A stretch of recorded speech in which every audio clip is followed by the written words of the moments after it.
Welcome to the Starting Over Podcast. I'm your host, Edward Shelton, aka Dark Logos. This is the show where we look at the strategies, tactics, and mechanics behind the game of heroclix. Merry Christmas to everyone. This show is going up on Christmas, so I'm going to get this in and out so you can have a nice little hot, poppin', fresh episode of Starting Over Podcast in your stocking there. So there you go. Today's episode is going to be a two-parter. I'm going to go into my best of 2017, and then I'm going to talk about an issue that I think is sort of affecting us as heroclix players. So here you go. I'm going to have a couple of categories I'm going to talk about for best in 2017. I'm trying to keep it mostly positive and then talk about some negatives. All right. Best set of 2017 is the Mighty Thor. Clear-cut best set overall. You have a introduction of solid melee that's actually viable to play in competitive and high-level competitive. You have mid-range attackers that are great, long-range attackers that are great. Minus like one faux pas in Unimind. The entire set is rainbow magic. If you look at the fact that we had in competitive play people use colossals not just as retaliators, I think it says how big the Mighty Thor set has had, how big of an impact the Mighty Thor set has had on the game. Next up is best player of the year. And I have to say the best player of the year, if we're looking at just consistency, looking at total results, tournaments gone to, no question is Easton Brock.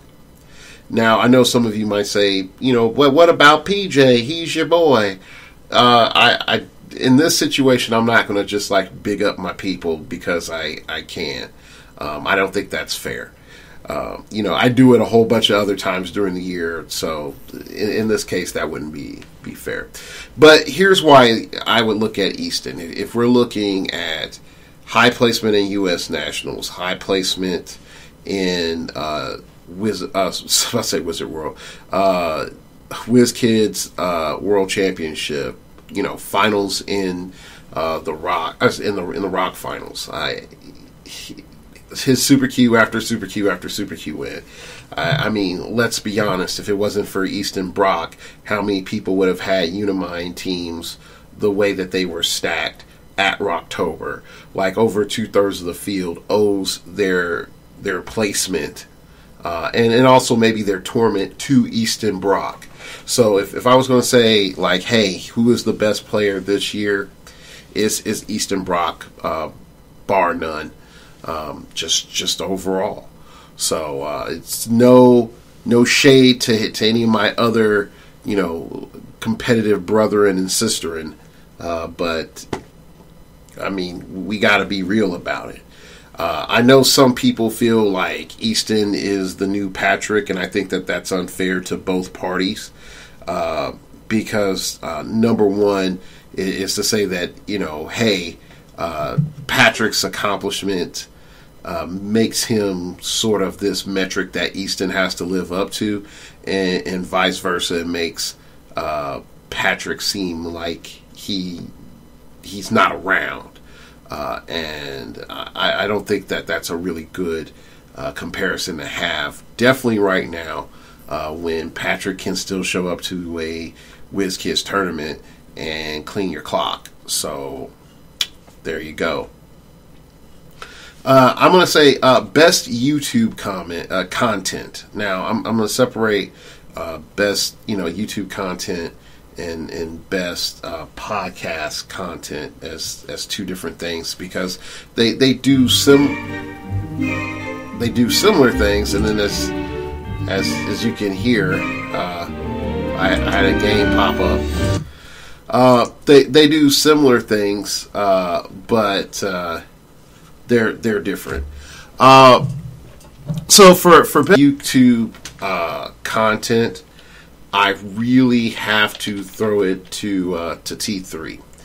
Now, I know some of you might say, like, T3, why them? Well, for one major reason.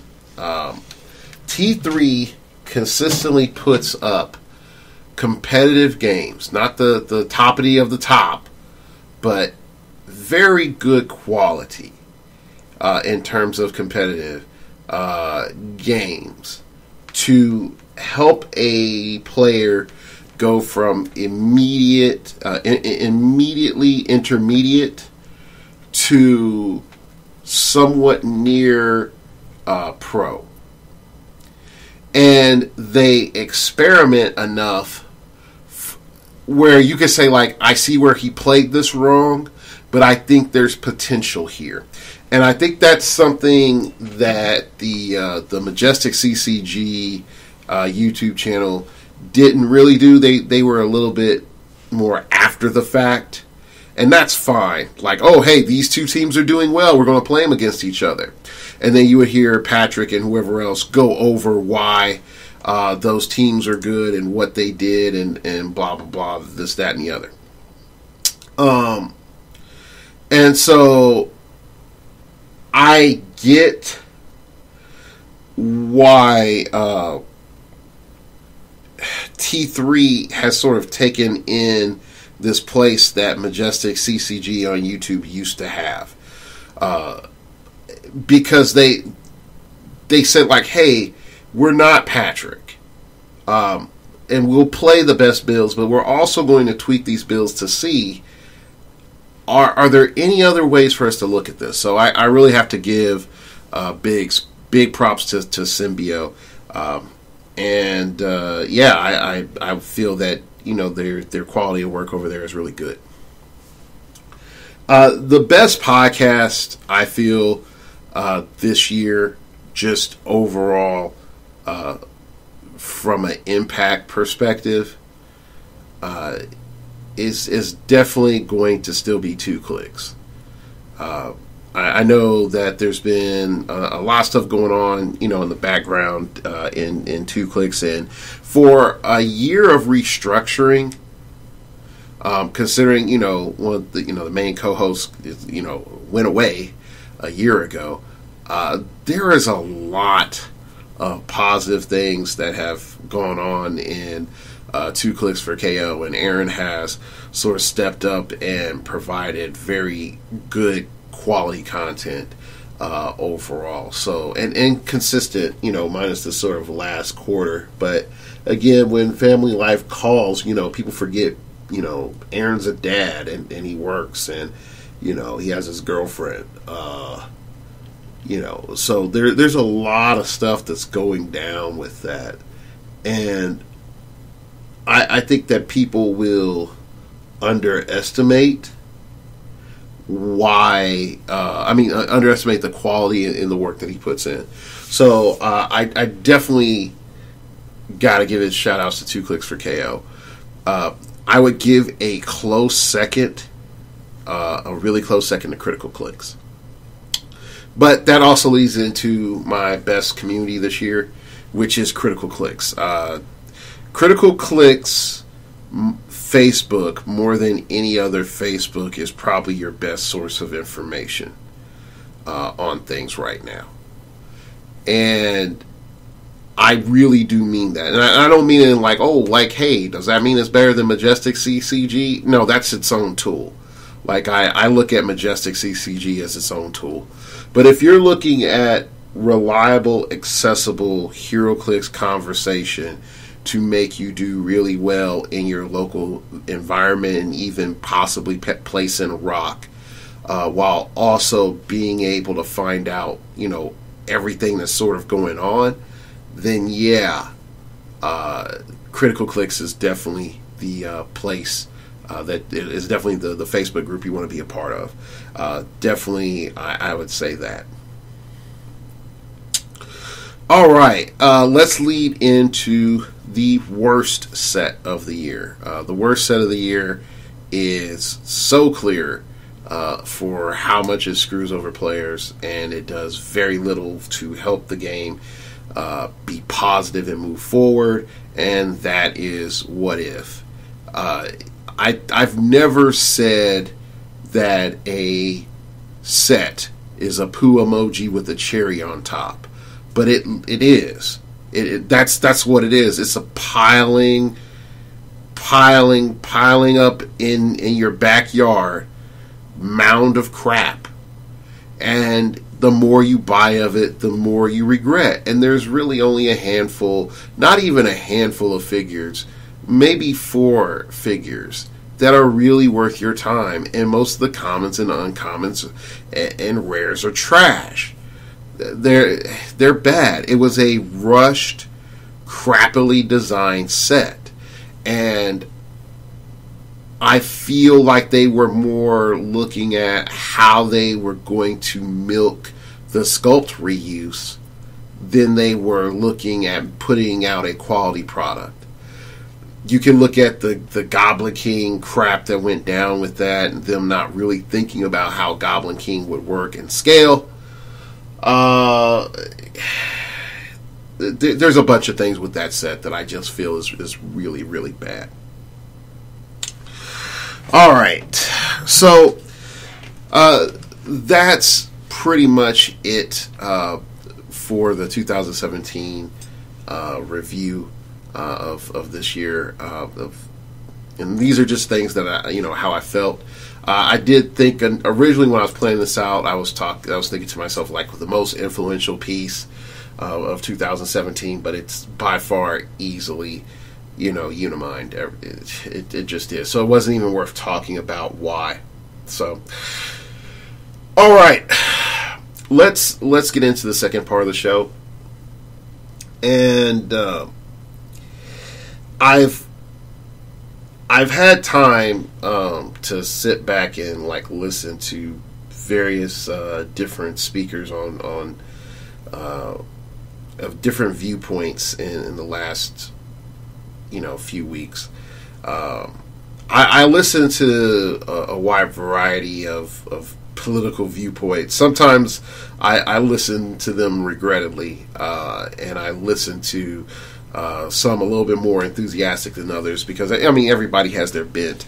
But I had to come back and look at a argument that someone presented, and I think it was I forgot what channel I was on. I don't know if it was Reason TV or it was 1761. But anyway, the guy is no, it was, I think it's Independent Man. Pretty much there's a guy on that runs PayPal, and he was the executive. I think he's the executive CEO at PayPal, and he ended up when he was in college, he was on, I think, C-SPAN, and he was in a debate about the nature of what we call multiculturalism and diversity. And what he said is that current multiculturalism and diversity really is not multiculturalism and diversity, because all you've done is swap out the bodies that were in higher academia, and you just put the same thing in their mind. So there's really nothing that's changed. You do not have a clash of ideas. You do not have a discourse. You do not have any pressure that evolves, that forces viewpoints to grow and evolve, and thus diversity really is nothing. It doesn't mean anything. But if you were truly multicultural, you would force people, or people would be encouraged to look at other cultures in their workings and know why those cultures work the way they do, instead of just saying those cultures are just good because my diversity. So I sort of was stewing on that for a couple of days, before I come up with this concept, and I was starting to see how that applied in my personal life, and then I also started looking at how it applied in heroclix. And one of the main reasons why I feel that we keep approaching these singularity moments. Now, some people would say it's obvious, Dark Logos. It's obvious. Unimind is the best character ever. He has 80 different elements. Of course everybody's going to go to Unimind. It's obvious, Dark Logos. Jakeem has pick-a-power and great stats. And he's a prime. And he's the best prime ever. It's obvious that we're all going to go to him, Dark Logos. Hey, it's obvious, Dark Logos. Blah, blah, blah. Carnage. Blah, blah, blah. This, blah, blah, blah, blah, blah, blah. Okay, you sort of see where I'm going. And what's the interesting thing is at no other point in time in heroclix history have we had such a wide array of media. But why do we have such a narrow viewpoint? Now, you could say, this is what happens in a science, inevitably that a science comes to some set of orthodoxy and limited view and to structured theory on top of each other, because you can't have sort of unstable theories to place future work on, because then you don't know if you get a result from future work, was it because the previous theory was sound, or was there some unknown factors that were involved? But truth be told, that's realistic about a lot of things. There's things that we're like, oh yeah, it works because of this, and 100 years later we're like, oh gosh, we were so stupid, we didn't know. We were right on the conclusion, but oh gosh, our math was bad. Our math was bad. We could have done this so much easier if we just did this. So I think that's an interesting thing. But when we start talking about intellectual diversity, I think there's a couple of things that come in. Definitely when it comes to heroclix. Number one, where is a place for debate?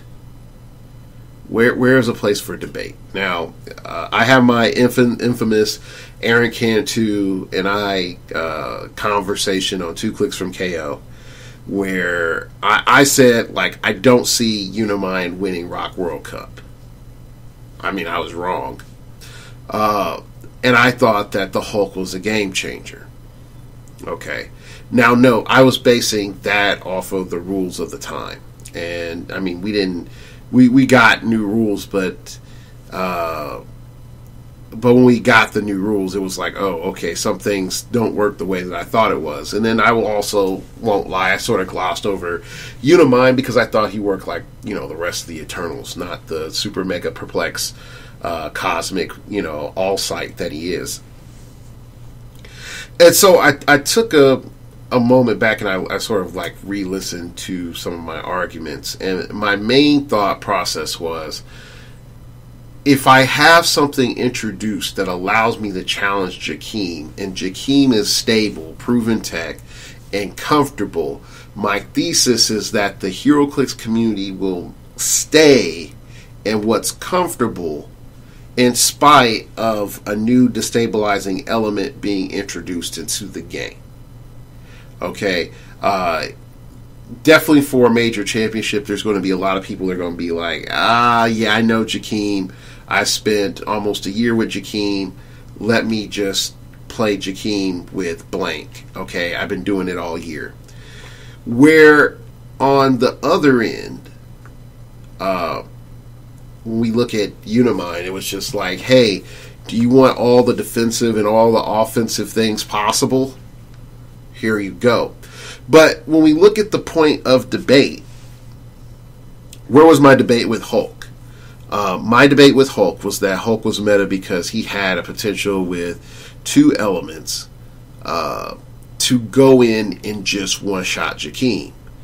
Now, this was before, attacking with an object was an object action, and you could use it with exploit. But it did create a situation in which I was able to actually like legitimately say like, hey, we have the potential to one-shot Jakeem Thunder. Now, a lot of people sort of glossed over that and said like, hey, you made a bold choice decision, but look, you have all of these challenges to doing that, and these challenges prevent you from actually achieving your goal. And I would argue that challenges are challenges. They're not necessarily unscalable. Okay. Now, if the game state changes and there's different challenges and this tool option doesn't work for a majority of the challenges out there, then that's different. But then to just say for, my pure goal of, I'm setting out to do, that I have, some logistics I have to handle, that's obvious. Every team has logistics that they have to handle.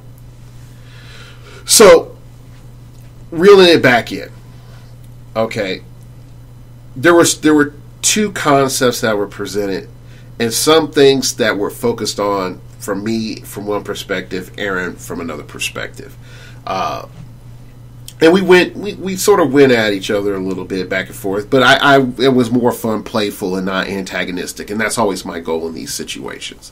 Whenever I have guests on or I'm a guest, my goal is to try to move conversation in a productive and entertaining fashion. So, when I look at the conflict of ideas, I would definitely say at this stage, like Aaron is a way bigger influencer in the realm of heroclix than I am.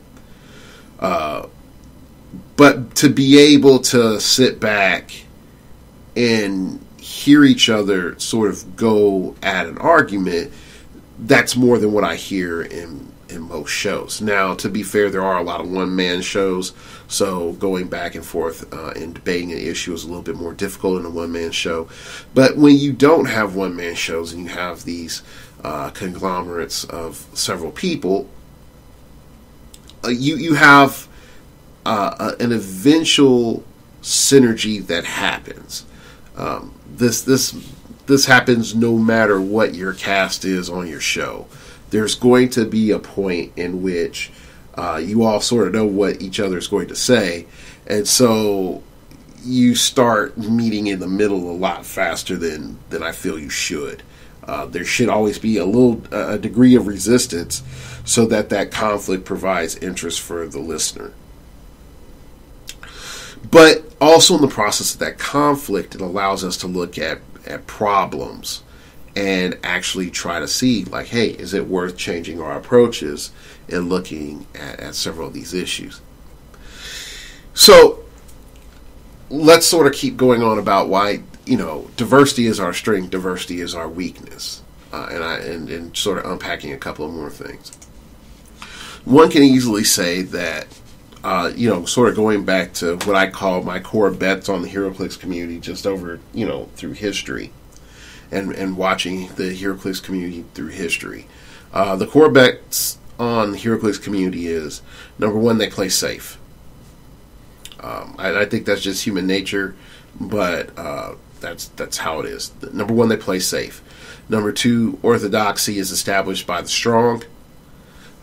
Number three, if you're going to displace the known universe, be able to place the universe in your hand once you're done. And I'll unpack that in a second. Okay, so number one, heroclix players play safe. When heroclix players play safe, they tend to sort of go into the second part, which I think I probably have them out of order. They tend to follow whatever won. This has been the case since we've had Wizard Worlds. Whatever won Wizard World previously was the meta for 4 to 5 months until you figured out how to disassemble that thing. And then the next Wizard World would eventually come and then introduce this other thing, and then it would cause a problem. And then Wizard Worlds also had another issue, is that they were limited to one map. So everybody was min-maxing for that one map, not necessarily showing the diversity of the game, but showing the most efficient route that you can play one map. So you have all these elements that sort of stack up, and you think like, okay, well, heroclix thought would take a really long time to develop, even though there were multiple heroclix worlds. They were sort of multiple wizard worlds. They were in a small period of time, and people really had maybe like 5 to 6 months of just space there, where there was a lot of dead time in the year, where you're looking at 3 sets a year, no fast forces or anything like that. So there's not enough material in the universe, so to speak, to create abrupt changes. Okay. Now, sort of fast forward, and you have rock tournament after rock tournament after rock tournament. You are able to develop more names that are more well known, other than the guy that won Wizard World or won the World Championship. And so you have a diversity of celebrity, versus before you really only had like a handful of gurus. And for folks to be like, Scott Crampton is okay. People don't remember when Scott Crampton was one of the scariest names in heroclix, and during the Wizard World era. So I would say like my early proto teacher was Scott Crampton's articles. So definitely would never sleep on his analysis or his playability. So, all right. So now we have this, the scale of diversity in terms of players, but heroclix players will always play safe, and they always play just one, and they will sort of lead into that they will always play safe. And so when you have these tournaments, which initially the big payoff was prize support, and then I sell prize support on eBay, and so I sort of subsidized this hobby. That was a big payoff. And then when prize support crashed, you start to still see this like weird sub genre of meta, which was I sort of play what I like to play, but I only really play with a handful of types of figures, whether it's multi-target, in moderate damage, energy explosion with enhancement when you could do that. You only saw like a limited number of tactics that some people would play. Now introduced into the current format, the tactics, you have to be varied in at least 2 to 3 forms of tactics, because if you don't, you're going to have a problem. Not styles of play. Please let me make that clear. A style of play is like, I play defensive, I play offensive, I play shenanigans. That's more of a style of play. A tactic is like, well, I'm going to utilize range a little bit more, or I'm going to be more in your face, or I'm going to use barrier a lot, or something like that. Okay, so trying to make this less convoluted is that when we have a situation where I would say that there's a reward that we want as players, we're less likely to play something risky, or what we deem as risky from a community situation. And if our celebrities, authorities say, blah, blah, blah, this is the best, blah, blah, blah, this is the worst, we'll tend to believe them.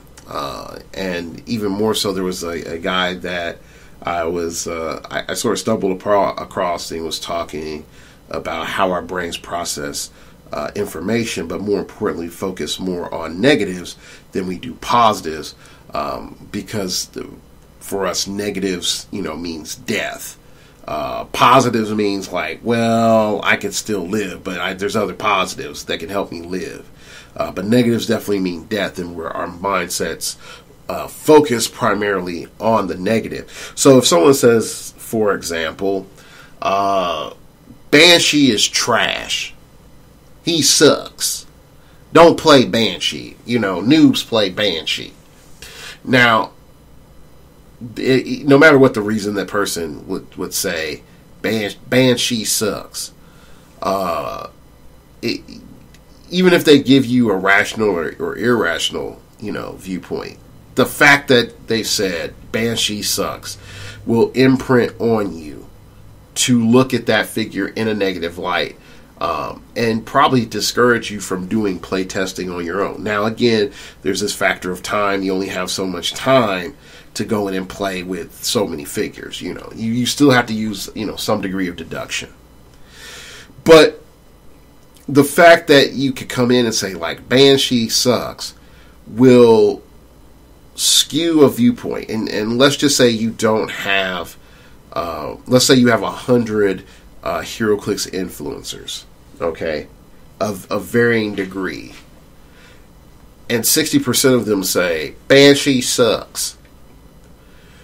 And let's just say you have 20% like, Banshee's okay, and then 20% that says, Banshee's great.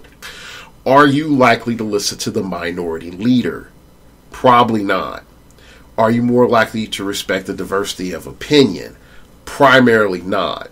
You're bound to feel like it's consensus by majority. Okay? So then, therefore, there's all these other things that are going to steamroll, and then, boom, we're set up right back to where we were. We have a very limited pool of figures that are good or considered good because of a general consensus, not necessarily because the work's been put in. All right.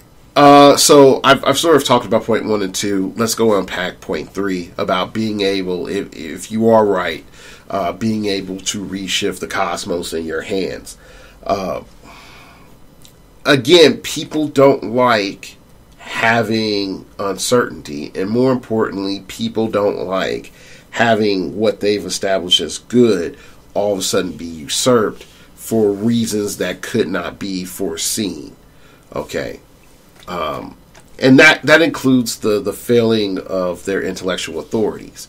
Okay, if I was able to tell folks like, look, man, you're able to bend space, and there's vertical time and horizontal time, and there's these different elements that you can see it stacked up, and that you're able to cross section time and space doing blankety blank blank, you would look at me like I was crazy.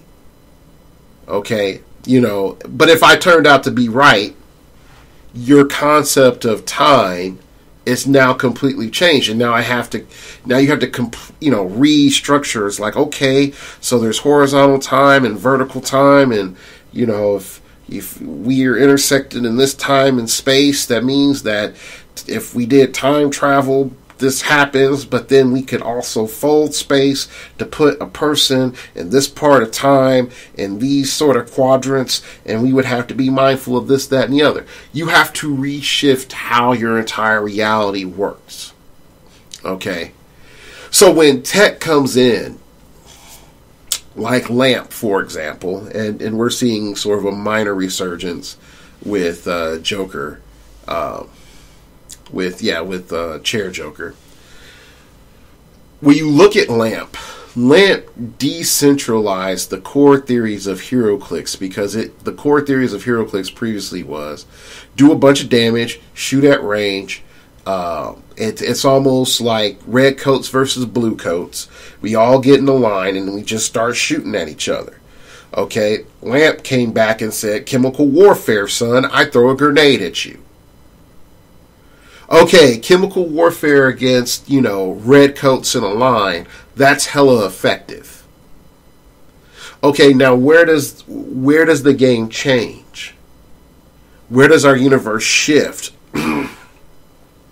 And how do we explain this? Because we can't just allow for the concept of, yo man, you throw poison at people, and then when it's done and your mastermind fodder's almost dead, you run it back. You have a lot to explain. And so the problem I feel is that because we don't have a construct of thought, either as humans or as players, to allow a multiplicity of constructed game states realities that are able to opt in like a logic puzzle.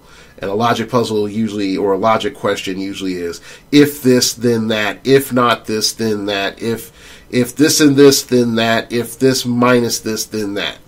When you look at like classic logic puzzles, they're usually structured sort of like that.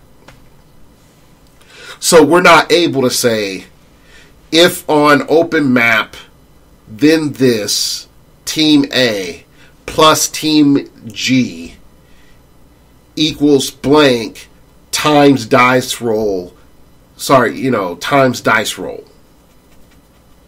It's a complex thought. Even if I break it down, super simply like that. So what we're bound to say is like, oh, well, Team A beats Team G and it just counters Team G. Well, the problem is Team A might beat Team G on a different map 100% of the time, but this map, it may not. Okay, thus giving, rise to Team G. Then we have dice roll. But okay, what if Team G doesn't need dice roll? And it just has a consistent set of effects that does a lot of damage, or just does damage over time. What do we do then? Or there's minimal dice roll. So there are a lot of complex nuances that come in where we have to say like, there's some walls here, but I can't look at the walls clearly, so I'm unsure. And what in society and as humans, we more say it like this. We say there's shades of gray, and I'm an absolutist. I am. I won't front. I won't pretend that I'm not. Anybody that knows me knows that I am. From an absolutist perspective, what I would more along the line say, if you're an absolute thinker, is there are lines that are harder to see, but it doesn't stop the line from being there. And there's lines that you can get closer to before going over, but there's still a line. Okay? And that's an important thing. And I'm trying to do my best to sort of say, it's like, if you're not an absolute thinker, just think like, hey, there's gray zones in theory. If you are an absolute thinker, just understand that there are walls. It's just they are very thin versus the distinct walls of like, do not go into a game with zero range, no prob, no mobility, and low attack, low damage, low mobility. Like, that's just bad. Like, that's a big brick wall that reality will reinforce no matter how hard you run up against it in this game. Okay? That's done. It's going to go away. Unless something that defies reality, such as, house rules, special scenarios. I look at that as freaking reality warping. That's not the construct of the game. That's reality warping stuff. Okay. So when we come back and we sort of reshuffle our things back in, and we look at how you have to be able to hold everything in your hand once theory shifts, then more so than anything else, heroclix players look for like a unified theory. Like, why does everything in the game work the way it works? And if we fail to come to a unified theory, that's when fractioning happens hardcore. Now, some people, you might say, like, fractioning, how's that happening? Fractioning usually happens in heroclix either by playing with the definition of the rules of reality, aka the rules lawyers, and finding some obscure rule to screw over and turn into Bonkersville. B, those that reinforce reality, play standard. And then those that wish to destabilize society or destabilize the norm, playing your counter meta or your sideways stuff.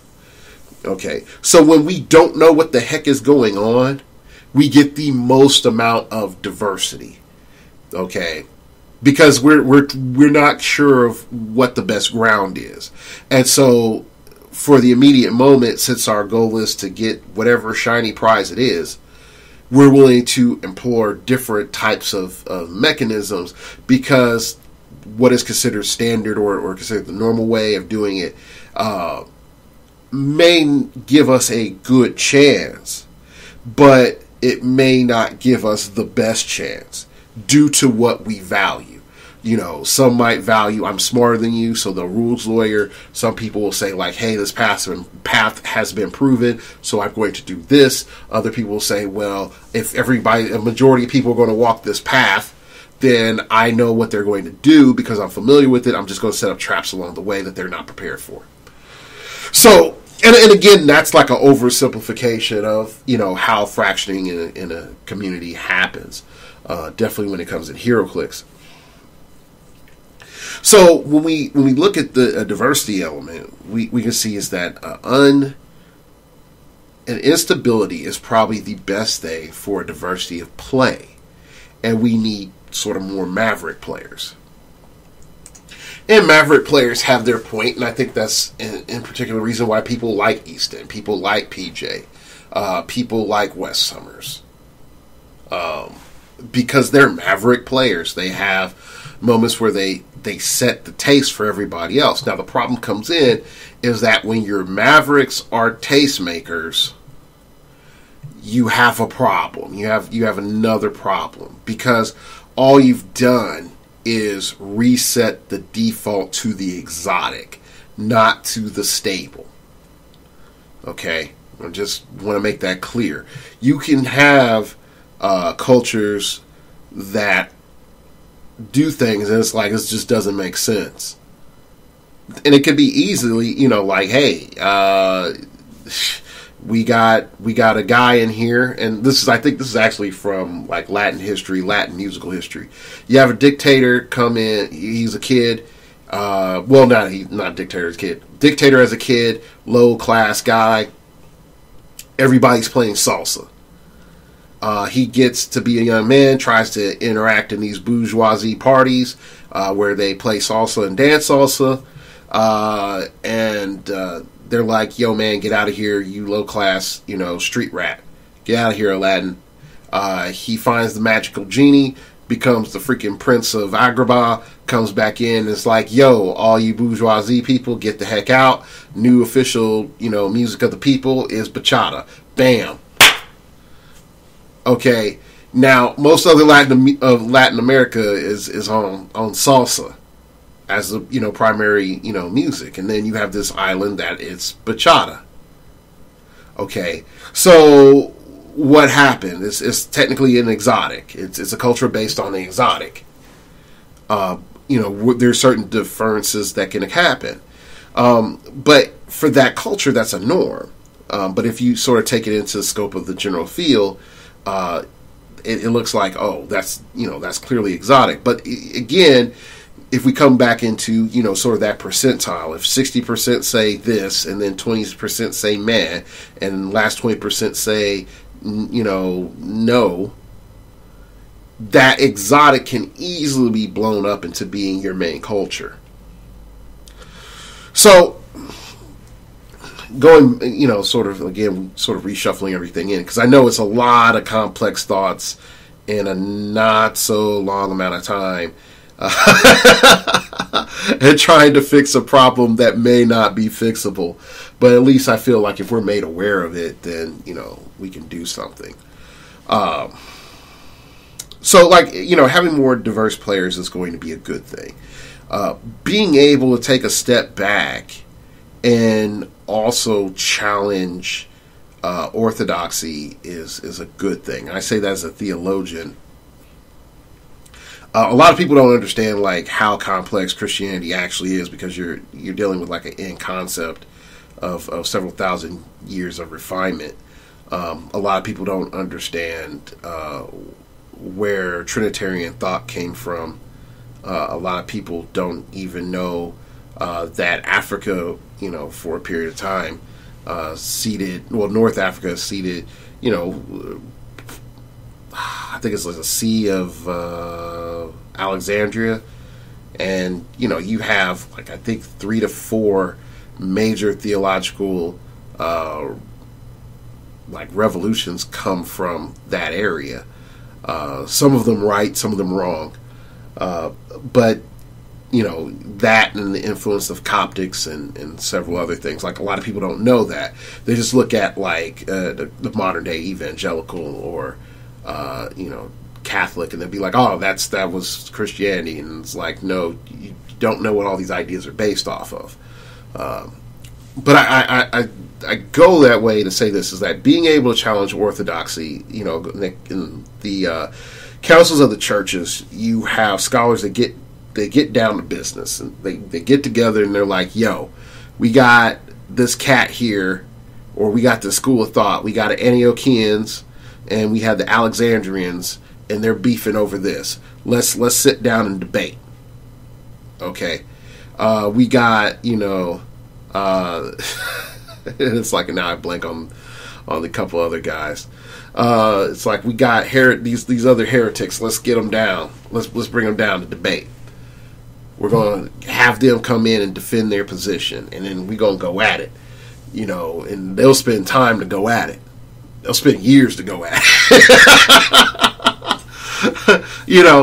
But I think in part one reason why we don't go at it and we don't challenge each other, either as commentators or as players.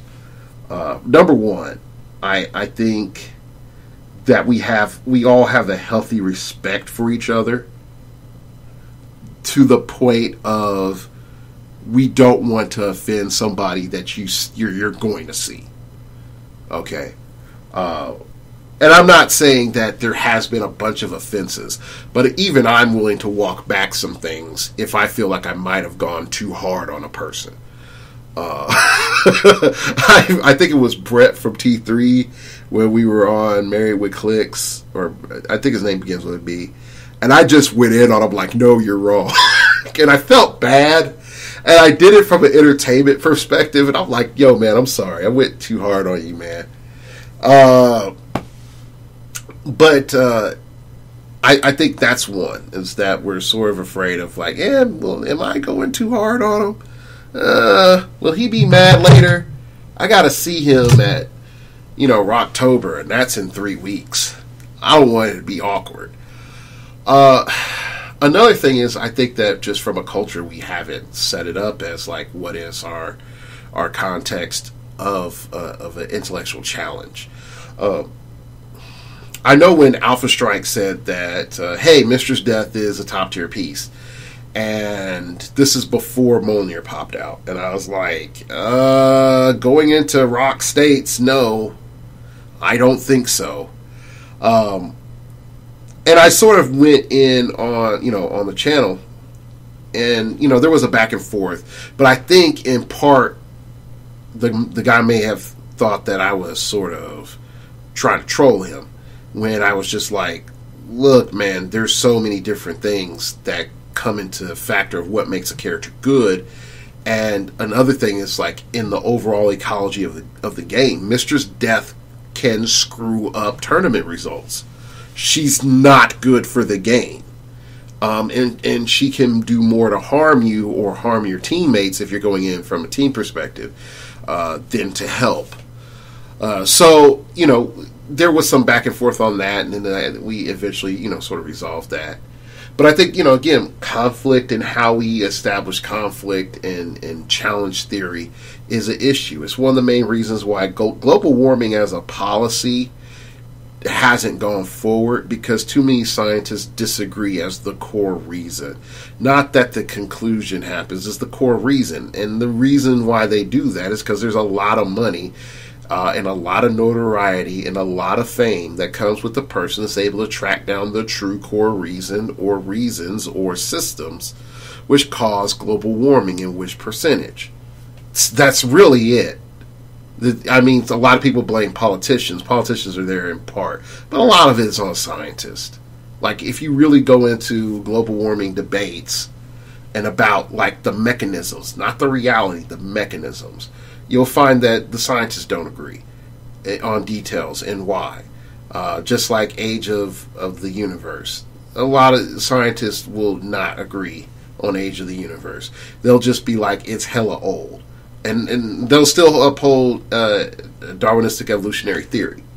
But they'll just be like, the universe is hella old, and if we keep throwing billions and millions and gazillions of years on it, that's fine, but they don't have a structure. They don't really have a concrete structure. They'll give you estimates. They'll be like, but hold up, wait, in so-and-so's model, the world freezes at this time, so how can I have a Cambrian explosion if this other model says at this time the world's frozen? It doesn't make sense. This doesn't correlate with totality of science. Again, I'm hodgepodging some stuff together. I'm not making the Cambrian explosion plus the 13th time the Earth froze, an actual scientific thing. I'm just sort of trying to make a point. So, understanding, the conflict and then having a healthy debate on arguments. And then I also think one of the core elements that, going forward that we have to look at is where is the place that we can showcase or try to showcase new ideas and have them be looked at that as new ideas. And this is again why I really like T3.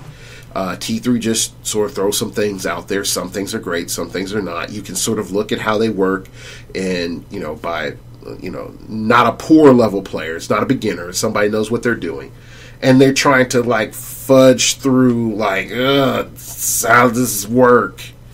Okay, I get it. All right, nope. Whoop, that was a bad mistake. Oh gosh, yep, I got wrecked. And what other systems that we can put into place in playing those games that we can get, maybe a lot more results out of.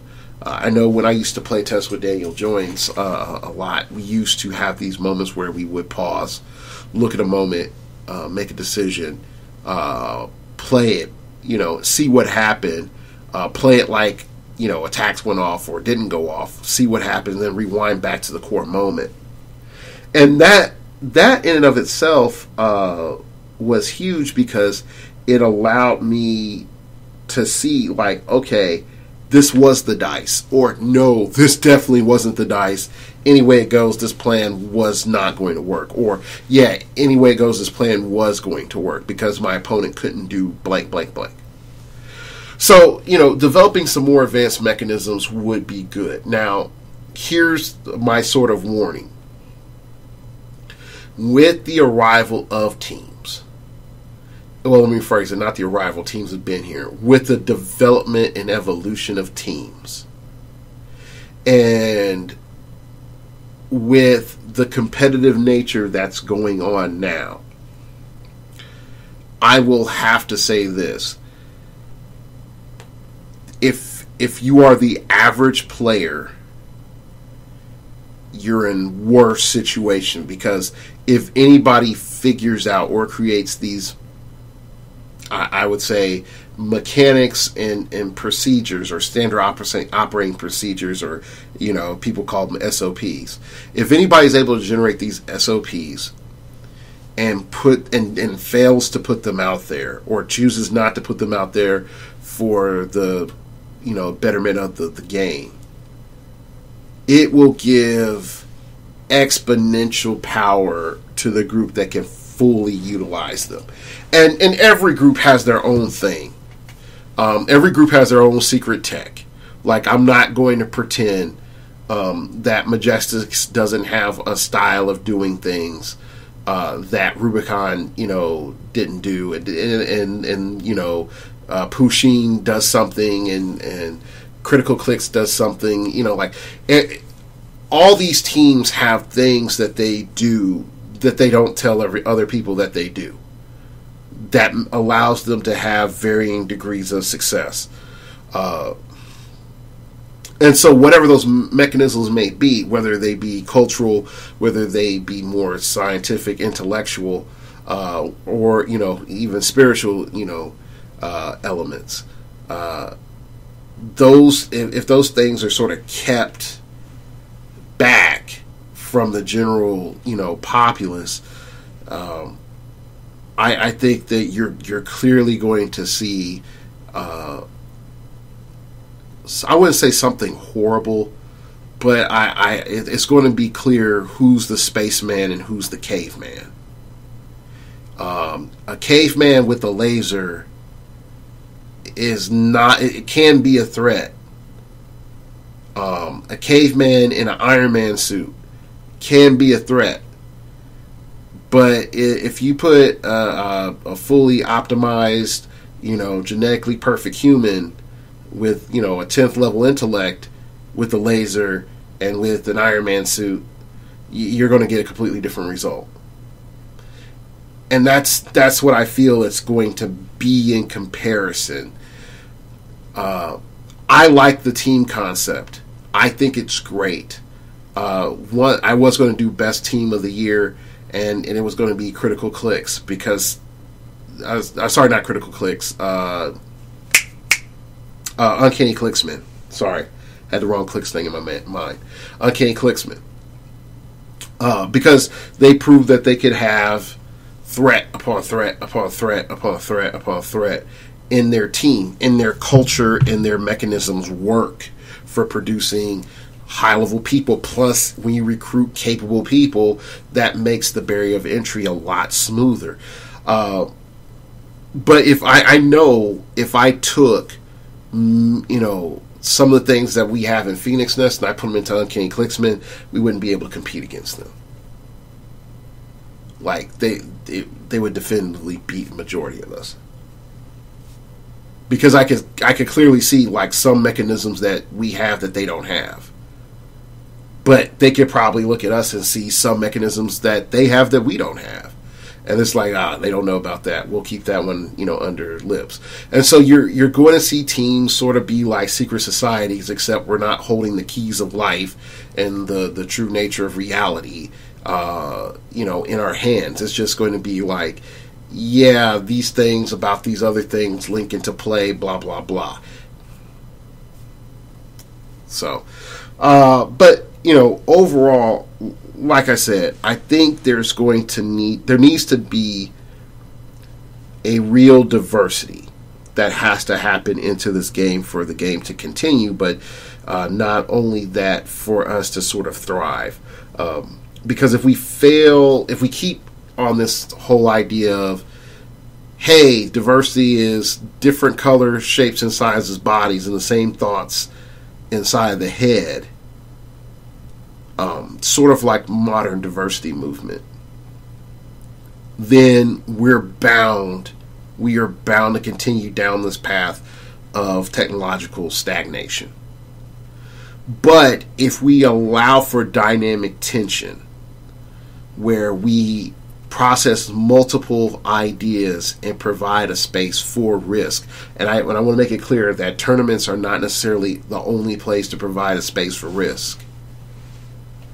I think we can find very solid and creative alternative ideas that expand our understanding of the game and adds to it, instead of just taking away from it or just recentering the universe around it.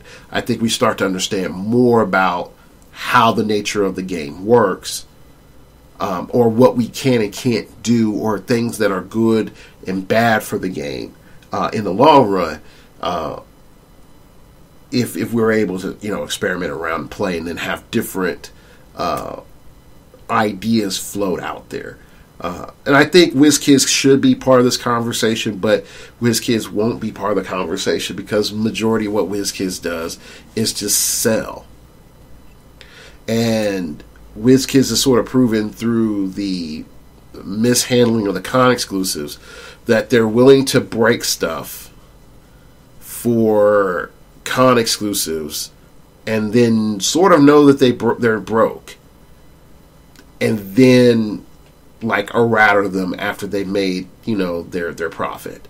And so I think the problem with WizKids being in on the conversation is how much can they control their avarice and how much would we really buy if what we were given by WizKids wasn't broke. I mean, that is up to us as well.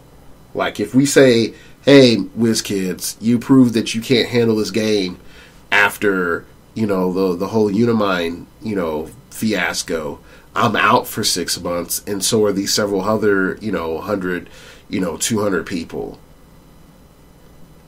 then they will start to listen and start to care more. You'll see a delay until that result happens, but they'll start to care more. And then they'll start to think about how the game needs to be diversified, or at least try to establish potential seeds of diversity, to see how we cultivate them into which way, and see, we might make some hybrids out of it. I mean, it's impossible for a game developer to understand all the ways the player is going to play the game. But I feel, and this is my personal game philosophy, it's up to the game developer to allow the player to play in the manner in which they like to play as best as possible without hindering other styles of play. So anyway,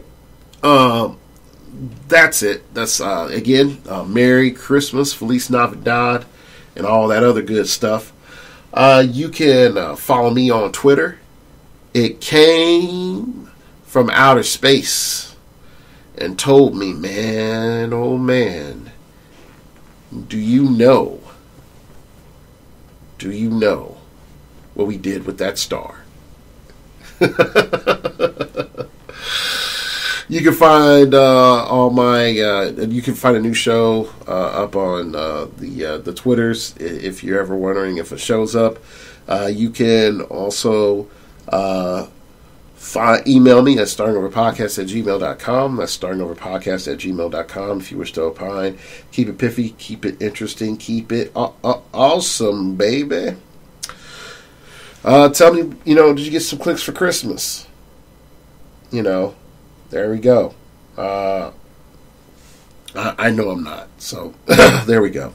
And last but not least, you can donate to the show from the now crypt of the blog, startingoverpodcast.blogspot.com. Thank you for listening, and remember, we all have to ho ho ho ho.